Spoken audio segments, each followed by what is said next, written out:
लखनऊ जैसे सिटी में commercial office spaces के जो इन्वेस्टमेंट के आइडिया है मुझे लगता है बहुत लुक्रेटिव नहीं है।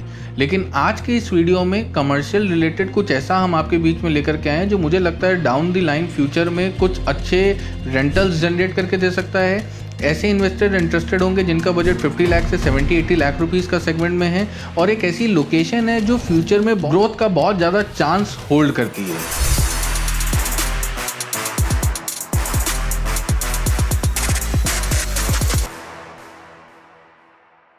Hello everyone, welcome to my YouTube channel team Aman Chawla. अभी हाल ही में हमने एक वीडियो किया था ओमेक्स हजरतगंज जिसमें हमने स्टूडियो कमर्शियल स्पेसेस को कवर किया था और ये वीडियो को आप लोगों ने बहुत प्यार किया, बहुत अच्छे कमेंट्स आए, पर्सनल कमेंट्स भी आए, व्हाट्सएप पे भी मैसेजेस आए और बहुत अच्छा लगा बिकॉज हमने एक बहुत कम बजट में इस ऑप्शन को हम बीच में लेकर आए अपने ऑडियंस के, क्योंकि बहुत सारे टाइम से एक ऐसा बजट रेंज चल रहा था जहाँ पे 80 लाख 1 करोड़ से लेके 2 करोड़ 3 करोड़ या शालीमार एसबीडी 4 करोड़ के ऑफिस स्पेसेस का ऑप्शन था। तो बहुत बड़ा मास मार्केट जो है वो मिस हो रहा था कहीं ना कहीं।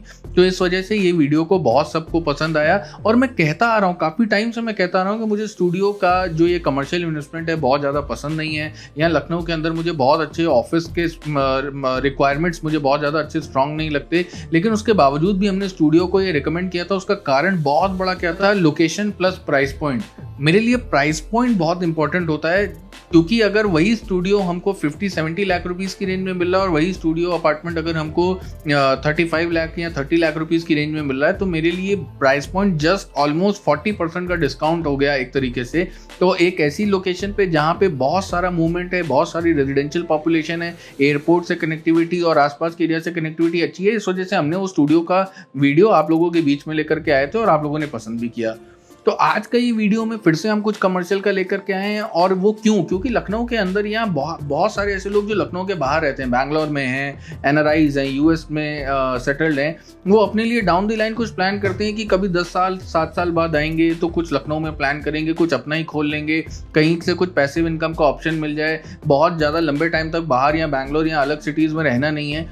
तो ऐसे के लिए लखनऊ के अंदर में कमर्शियल शॉप्स के ऑप्शन बहुत ज़्यादा कम है और अगर हैं तो उनका प्राइस रेंज ऐसा है। और एक नया ट्रेंड अभी चल चुका है लखनऊ मार्केट में, वो ये है कि हर प्लेयर क्या करता है कि जो कमर्शियल शॉप रोड फेसिंग है, ग्राउंड फ्लोर पे हैं, अच्छी लोकेशन पे है, वो अपने पास रखने की कोशिश करते हैं। वो ब्रांड खुद ही उसको लीज आउट करने की प्लान करता है और अगर फर्स्ट फ्लोर पे है या ऐसी लोकेशन है जो कोर्टयार्ड फेसिंग है जहाँ से मेन रोड व्यू नहीं होगा, मेन रोड से चलता हुआ ऑडियंस उसको नहीं देख पाएगा, वो उसको सेल करने की बात करते हैं। तो और इसके साथ में जो शॉप्स के ऑप्शन इस समय बजट रेंज अगर मैं बात करूँ तो लगभग 2-2.5 करोड़ से स्टार्ट होकर 5 करोड़ 6 करोड़ के सेगमेंट में वो शॉप्स के ऑप्शन जाते हैं।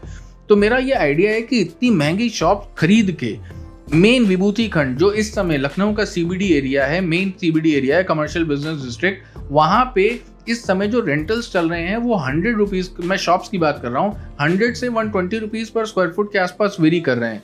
अब अगर जिस रेंज पे हमने उस दुकान को खरीदा और फिर हमने उसको फर्दर आगे किराए पे चढ़ाया तो हमको 4% के ऊपर का आरओआई नहीं, रेंटल आरओआई नहीं जनरेट हो रहा है। तो मेरे हिसाब से गलत है, क्योंकि कमर्शियल मार्केट में मुंबई जैसे जो financial capital of the India है वहाँ पे आपको मेरे हिसाब से 6% 7% तक के आरओआईज निकल रहे हैं, रेंटल आरओआईज निकल रहे हैं, ऑफिस स्पेसेस में निकल रहे हैं। ऐसा नहीं है कि लखनऊ के अंदर में कमर्शियल ऑफिस स्पेसेस का रिक्वायरमेंट नहीं है। यहाँ पे आईटीसी जैसे ब्रांड है, क्रॉम्पटन ग्रीव्स जैसे ब्रांड है, कावासाकी का ऑफिस है, हीरो का ऑफिस है, बहुत बड़े बड़े एमएनसीज जो ऑपरेट कर रहे हैं उनके यहाँ पे नॉर्थ इंडिया में लखनऊ में बहुत बड़े बड़े ऑफिस हैं विद एम्प्लॉय स्ट्रेंथ फ्रॉम 50 से लेके 500 तक के एम्प्लॉय स्ट्रेंथ के ऑफिस यहाँ लखनऊ के अंदर में चल रहे हैं। लेकिन ये स्केल, जितनी डिमांड है और जितनी सप्लाई है, दोनों में गैप हो चुका है। गैप इन द सेंस कि डिमांड बहुत ज़्यादा नहीं बढ़ रही है इन ऑफिसेज की, लेकिन सप्लाई बहुत ज़्यादा बढ़ रही है। इस वजह से इन्वेस्टर को आगे आने वाले टाइम में रेंटल्स यील्ड जो है या रेंट पे चढ़ाने का जो टाइम है वो बहुत ज़्यादा, वो 180 डेज 120 डेज से लेके 180-190 डेज तक के टाइम लग रहे हैं। 6-6 महीना वो ऑफिस किराए पे नहीं चढ़ पा रहे हैं क्योंकि उस तरीके का अच्छे ऑफिस, अच्छी डील्स नहीं मिल पा रही हैं जो उन लोगों ने एक अच्छे टाइम पे इन्वेस्ट किया। और ये सभी ब्रांड्स का, सभी लोकेशन, अच्छी मेन सीबीडी लोकेशन या अपकमिंग सुशांत गोल्ड सिटी जैसी लोकेशन पे हर ब्रांड ये इस मामले में स्ट्रगल कर रही है। तो अब ऐसे में हमको क्वेश्चन ये आता है कि एज अ इन्वेस्टर अगर मैं अपने लिए कुछ प्लान कर रहा हूँ तो मुझे शॉप का ऑप्शन भी मिल जाए, बजट भी कम हो, तो आज का ये वीडियो बहुत स्पेशल होगा क्योंकि हम 50 लाख से 70 लाख के रेंज में शॉप का ऑप्शन आपके बीच में लेकर के आए हैं, जो कि है कैलासा आर्केड। सुल्तानपुर रोड पे ये प्रोजेक्ट है। जलसा रिजॉर्ट के बैक साइड में बिल्कुल एक पूरी टाउनशिप कैलासा वालों ने बनाई है, उसमें प्लॉट्स आए हैं। और मैंने अपने कई वीडियोस में पहले कहा भी है कि जब तक मैं कैलासा पे कॉल ले पाता, समझ पाता, तब तक वो कैलासा का प्रोजेक्ट पूरी तरीके से बिक चुका था, अच्छी इन्वेंट्री निकल चुकी थी, अच्छा प्राइस पॉइंट निकल चुका था। लेकिन अभी आज की डेट में उस लोकेशन को सबसे ज्यादा स्पेशल क्या बनाता है? सुल्तानपुर रोड है, ये अपने आप में सबको मालूम है। उस लोकेशन पे वेलनेस सिटी, अब इस पे कमेंट मैं पढ़ रहा था कुछ लोगों के कि 2 साल बाद आएगा, 1 साल बाद आएगा, 5 साल बाद आएगा। ऐसा तो नहीं है, एक्विजिशन चल रहा है। हाँ, ये जरूर हो सकता है कि इतना बड़ा 3000 एकड़ के आसपास का वो पूरा प्रोजेक्ट होने वाला है, जिसमें डिफेंस सेटअप होंगे, जिसमें एजुकेशन के लिए सेटअप होंगे, जिसमें कुछ अपार्टमेंट्स के, प्लॉट्स के, बहुत सारी एक पूरा एक डेवलपमेंट, उधर गवर्नमेंट इंफ्रास्ट्रक्चर उस तरफ में आ रहा है। इतना बड़ा डेवलपमेंट अगर किसी एरिया में आ रहा है तो डेफिनेटली 2 साल 1 साल में तो नहीं आने वाला है। वहाँ पे आपको 5 साल 10 साल का टाइम ड्यूरेशन लगेगा पूरे उस एरिया को बनने में और अच्छे अच्छे रिटर्न्स, अच्छे अच्छे रेट्स, वहाँ प्राइस अप्रिशिएट करने में। लेकिन क्वेश्चन क्या है? क्वेश्चन ये है कि जिस प्राइस पे मुझे आज मिल रही है, क्या वही चीज़ 6-7 साल बाद उतनी ही प्राइस पे मुझे अवेलेबल मिलेगी? फर्स्ट। सेकेंडली, जिस लोकेशन पे मुझे वो चीज मिल रही है, क्या उसी लोकेशन पे या और अंदर इंटीरियर जाके मुझे कुछ मिलेगा कि उसी लोकेशन पे मिलेगा? तो इन्वेस्टर तो मेरे हिसाब से वही है जो टाइमली एंट्री लेके पेशेंटली वेट करे। उसको ये ट्रस्ट होना चाहिए, उसको ये कॉन्फिडेंस होना चाहिए, उसको ये विजन आना चाहिए कि 10 साल आगे क्या कहानी होने वाली है और उस कहानी का मैं पार्ट बनना चाहता हूँ। एक है मैं चेस कर रहा हूँ, मैं सिर्फ अच्छी चीज हो गई मैं पीछे भाग रहा हूँ कि मैं भी उसका पार्ट बन जाऊँ, और एक है प्रोएक्टिवली मैंने एक पहले ही एक ऐसी जगह पहुंच के मैंने कुछ अच्छे इन्वेस्टमेंट्स कर दिए हैं जहां पे जब पब्लिक आएगी 7-8-10 साल बाद, तब जब डिमांड बढ़ेगी तो मेरे पास एक बहुत अच्छे प्राइस पे एक अच्छी लोकेशन पे एक शॉप होगी जिसको फर्दर मैं आगे अपने सेल्फ यूज के लिए भी यूज कर सकता हूं। अगर मैं इसको capital appreciation point of view से टाइम कुछ 8-10 साल बाद बेचना चाहता हूं, वो भी मेरे पास एक ऑप्शन है। और अगर मैं लीज आउट रेंटल के पॉइंट ऑफ व्यू से जाता हूं तो वो भी एक ऑप्शन है। क्यों ऐसा मैं क्यों कह रहा हूं? क्योंकि शॉप्स एक ऐसी चीज है कि जहां पे अगर रेजिडेंशियल पॉपुलेशन आ रही है जो कि वेलनेस सिटी में आएगी, जो कि कैलासा आर्केड में है, जो कि उसके आसपास में बिल्कुल पीछे से कनेक्टिविटी अंसल फेज 2 की बिल्कुल पास में लगी हुई है, साहू का प्रोजेक्ट है वहां पे, एक्सेला का प्रोजेक्ट है, और उस रोड पे सफायर, लखनऊ ग्रीन्स, बहुत सारे प्रोजेक्ट्स हैं उस एरिया में।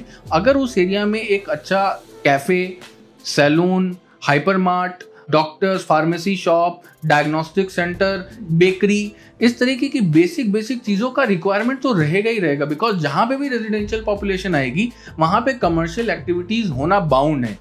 अब यहाँ पे सबसे इंपॉर्टेंट चीज क्या है? इंपॉर्टेंट चीज ये है कि शुरुआत तो 50-60 लाख रुपीज से होती है शॉप की। लगभग 50 शॉप्स का प्रोजेक्ट है। लोअर ग्राउंड, ग्राउंड और फर्स्ट फ्लोर पे शॉप रहेगी।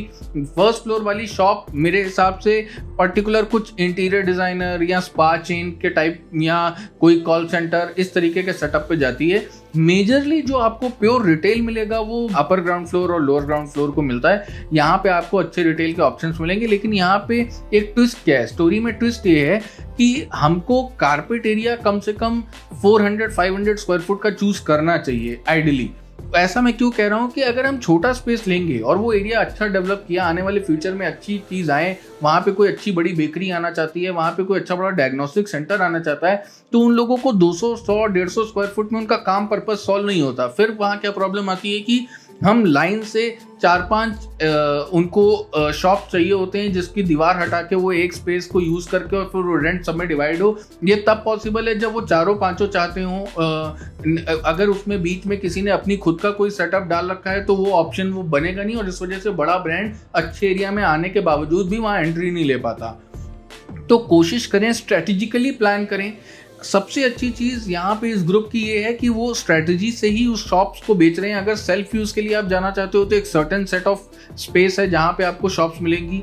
अगर आप लीज आउट के लिए जाना चाहते हो, आपको कंपनी का असिस्टेंस चाहिए, तो वो एक सर्टेन शॉप्स हैं जो आपको उसमें सेल करेंगे। कमर्शियल प्रोजेक्ट को सिर्फ प्लानिंग के साथ बनाना ही इंपॉर्टेंट नहीं है, उसको बेचना भी इंपॉर्टेंट है। बिकॉज कौन सी ब्रांड, कौन सा एरिया, कितना बड़ा एरिया किस ब्रांड को रिक्वायरमेंट होगा, क्योंकि अल्टीमेटली उस कमर्शियल शॉप का जो यूजर है वो ब्रांड होने वाली है, वो एक थर्ड पार्टी होने वाली है जो उसको रेंट पे लेके आगे अपने कस्टमर्स को सर्व करेगी। तो हमको उनके हिसाब से सोचना पड़ता है और वही हमको सोचना चाहिए भी।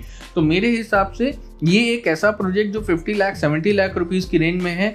इस वीडियो से मैं एक मोटा मोटी आइडिया देना चाहता था कि कमर्शियल शॉप का ऑप्शन जो लोग भी लखनऊ के अंदर में ढूंढ रहे हैं, नहीं मिल पा रहा है, बजट बहुत ऊपर जा रहा है और उनका बजट 1 करोड़ के आसपास है या उससे नीचे है, तो उनके लिए ये प्रोजेक्ट है जिसमें अभी लगभग 37-38 शॉप्स अवेलेबल हैं। आप साइट विजिट करते समय मेरी टीम के साथ कोऑर्डिनेट कर सकते हैं। अपना रिक्वायरमेंट को पहले ही अपने दिमाग में क्लियर करें कि मैं 10 साल 12 साल बाद कैपिटल एप्रिसिएशन के लिए इस तरीके के प्रोजेक्ट में जा रहा हूँ, मैं रेंटल पर्पज से इस प्रोजेक्ट में 7-8 साल बाद जा रहा हूँ। अभी मैं बहुत अच्छा मेरा फैमिली सेटअप है, बहुत अच्छा मैं कमा रहा हूँ, मैं बैंगलोर में हूँ या मैं किसी भी अदर लोकेशन में हूँ, मैं किसी IT सेटअप में हूँ। मैं 7-8 साल बाद अगर लखनऊ में आने का सोचता हूँ तो मैं IT, क्योंकि वहाँ से IT SEZB का जो डिस्टेंस है वो लगभग 3.5 किलोमीटर के आसपास है। किसान पथ बिल्कुल सामने से निकलता है जो कि फ्यूचर का एक बहुत बड़ा मेजर डेवलपमेंट होगा लखनऊ के एस्पेक्ट, लखनऊ सिटी के इंफ्रास्ट्रक्चर ग्रोथ या जो नया सिटी नया एरिया एक्सपैंड हो रहा है उसमें बहुत बड़ा वाइटल रोल प्ले करता है किसान पथ। और बहुत सारी जो इंफ्रास्ट्रक्चर डेवलपमेंट सुल्तानपुर रोड पे हो रहे हैं, जो कि मेरे पुराने वीडियोस में आपको सब आइडिया ही होगा आज की डेट में कि सुल्तानपुर रोड पे बहुत ज़्यादा गवर्नमेंट का फोकस रहा और इसीलिए बहुत सारी लैंड भी आज की डेट में वहाँ अवेलेबल है। CG सिटी के प्लॉट्स भी बहुत बड़े बड़े वहाँ गवर्नमेंट इस समय एलोकेट कर रही है। हॉस्पिटल्स को अलग अलग SMEs बहुत ज़्यादा लखनऊ में ऑपरेट हो रही हैं, आ रही हैं आज के टाइम पे, बिकॉज इस गवर्नमेंट के बहुत ज़्यादा टैक्स बेनिफिट मिल रहे हैं। लेकिन उसमें बहुत मेजर रोल जो है वो सुल्तानपुर रोड का होने वाला है क्योंकि बहुत बड़ा डेवलपमेंट वहाँ पे आया है। तो डाउन दी लाइन अगर आप इस स्टोरी का पार्ट बनना चाहते हो, आपके पास टाइम है, आप कैपिटल एप्रिसिएशन के लिए जा रहे हो, क्या आप रेंटल इनकम के लिए पॉइंट ऑफ व्यू से प्लान कर रहे हो या आप अपने सेल्फ यूज के लिए 7-8 साल बाद कोई चीज़ प्लान कर रहे हो, तो आप डेफिनेटली इस प्रोजेक्ट को कंसीडर कर सकते हैं, इस प्रोजेक्ट का पार्ट बन सकते हैं। इस प्रोजेक्ट में जो कौन अगर मैं बात करूं तो वो एक ही है। वो कौन मेरे हिसाब से ये है कि वो फिर से वही छोटी छोटी शॉप्स हैं। इसको लेकिन हम प्रो में कैसे कन्वर्ट कर सकते हैं कि हम एक साथ फिर 2 शॉप्स को प्लान करें, हम एक बड़े एरिया को प्लान करें। जरूरी नहीं हम ही करें, अगर 2 दोस्त मिलकर कोई चीज़ लेना चाहते हैं, बहुत सी बार क्या होता है एक इन्वेस्टर लेता है फिर दूसरा अपने फ्रेंड फैमिली में शेयर करता है, फिर कोई दूसरा दोस्त भी प्लान करता है, लेकिन उसमें प्रॉब्लम क्या होती है, एक ने यहाँ एक शॉप खरीदी, फिर 2 शॉप किसी और ने खरीदी, फिर इन्वेंट्री मिली तो तीसरी शॉप खरीदी। हम प्लानिंग के साथ उसमें परचेज करें। हम 50 लाख रुपीस का इन्वेस्टमेंट एक शॉप नंबर 7 में करें तो अपने दोस्त से बोले शॉप नंबर 8 यार भाई तू प्लान कर रहा है तो अभी प्लान करते हैं, साथ में मिलकर लेते हैं, सो दैट कि अगर कल को कोई बड़ा ऑप्शन हमको मिलता है तो हम उसको दीवार हटा के उस शॉप को मर्ज करके एक बड़े एरिया के साथ हम बड़े ब्रांड के साथ जा पाए। उस समय ये प्रॉब्लम ना हो कि हमको ब्रांड ने अप्रोच किया, सब कुछ हमारे फेवर में था, लेकिन एरिया बस फेवर में ना होने की वजह से वो ब्रांड हमसे छूट के कहीं और चला गया। तो हम स्ट्रेटेजिकली अपने डिसीजन को प्लान करें। इस प्रोजेक्ट में मुझे लगता है कि कमर्शियल ROI, रेंटल ROI के हिसाब से अगर मैं बात करूं तो आने वाले टाइम में अच्छे रिटर्न्स बन सकते हैं, बिकॉज रेजिडेंशियल पॉपुलेशन उस एरिया में बहुत आ रही है। इस एरिया की कनेक्टिविटी एयरपोर्ट के साथ, इस एरिया की कनेक्टिविटी अपना MMO गोमती नगर एक्सटेंशन के साथ, सुशांत गोल्ड सिटी के साथ बहुत अच्छी है। और सुशांत गोल्ड सिटी अपने आप में फेज 2 में बहुत बड़ा एक रेजिडेंशियल डेवलपमेंट फेज 1 फेज 2 में है, लेकिन आज की डेट में लुलु हाइपर मार्ट अगर हटा दें तो बहुत बड़े एरिया में शॉप्स की, सैलून्स की बहुत ज़्यादा कमी है। अब घरों में बन रहे हैं, अपार्टमेंट्स के अंदर बन रहे हैं, तो उन लोगों को एक प्रॉपर एक जगह नहीं मिल पा रही है जहाँ पे एक जगह सेंटर मिले जहाँ पे बहुत सारे लोग जाके अपनी बहुत सारी रिक्वायरमेंट्स को, वीकेंड शॉपिंग को पूरी तरीके से फुलफिल कर पाएँ। मुझे लगता है ये वो प्रोजेक्ट है जहाँ पे बहुत सारी चीज़ें फुलफिल हो सकती हैं और बहुत कम प्रोजेक्ट्स हैं जिसमें ये शॉप के ऑप्शंस आए हैं। तो कैलासा आर्केड आप सबके रेडार पे रहना चाहिए। और मैंने आपको एक ट्विस्ट भी बता दिया, स्टोरी में क्या ट्विस्ट है, वो ट्विस्ट को दिमाग में रख के प्लानिंग के साथ इस प्रोजेक्ट में एंट्री लें, प्रॉपर सोच के कि मेरा क्या यूज़ है, तभी आप प्लान करें। सिर्फ कमर्शियल इन्वेस्टमेंट में जाना है और ये सोच के कमर्शियल इन्वेस्टमेंट कर रहे हैं तो इस तरीके से कमर्शियल इन्वेस्टमेंट एक फेलियर होगा। प्रोजेक्ट बन जाएगा, उसके बावजूद भी आपके लिए फेलियर होने वाला है क्योंकि अच्छे रिटर्न्स नहीं बनेंगे। उम्मीद करता हूँ ये वीडियो हेल्पफुल होगा, ये गाइडेंस आपके लिए हेल्पफुल होगी। जिस तरीके से हम ऑनेस्टी और ट्रांसपेरेंसी के साथ आपके बीच में वीडियोस लाते हैं, प्लीज़ उसके लिए हमको आपका सपोर्ट चाहिए। हमारे चैनल को सब्सक्राइब करिए, वीडियोस को लाइक करिए, अपने फ्रेंड्स फैमिली में शेयर करिए। और इन शॉर्ट में इन सब चीज़ों को जल्दी से समझना चाहते हैं तो इंस्टाग्राम रील्स पे, इंस्टाग्राम पेज पे हमको फॉलो करें। Thank you.